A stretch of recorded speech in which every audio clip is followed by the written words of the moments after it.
Donc il fallait que le Parlement se réunisse pour accorder une prolongation de cet état d'urgence. Et le gouvernement a proposé aux parlementaires de statuer, de voter un état d'urgence jusqu'au 16 février. Hier soir, dans l'hémicycle, on a tous voté ensemble contre cette prorogation de l'état d'urgence au-delà, en fait, du 14 décembre. Le 14 décembre, l'état d'urgence devait prendre fin. Alors je dis devait parce que comme ça a déjoué tous les plans du gouvernement, parce qu'il s'agit vraiment d'une stratégie qui n'est pas pour le bien de la population, mais qui est vraiment pour contraindre cette population et restreindre les libertés fondamentales, le ministre de la Santé, qui était absent, est arrivé dans l'hémicycle. Monsieur Véran arrivant, il a fait ce qu'on appelle les votes bloqués.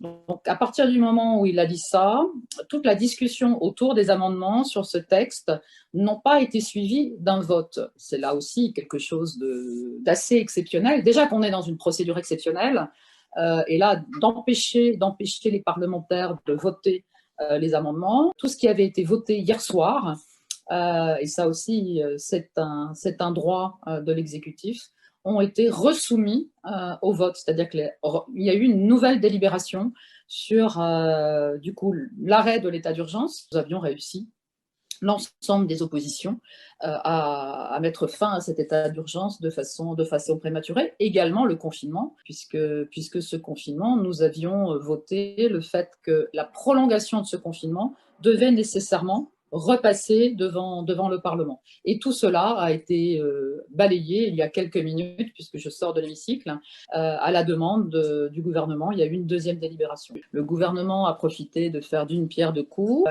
Là, non seulement il y a un état d'urgence qui est prolongé jusqu'au 16 février, mais la sortie de l'état d'urgence est déjà ficelée jusqu'au 1er avril 2021. Et on s'attend en janvier à discuter un texte qui sera de faire rentrer définitivement l'état d'urgence sanitaire dans le droit commun.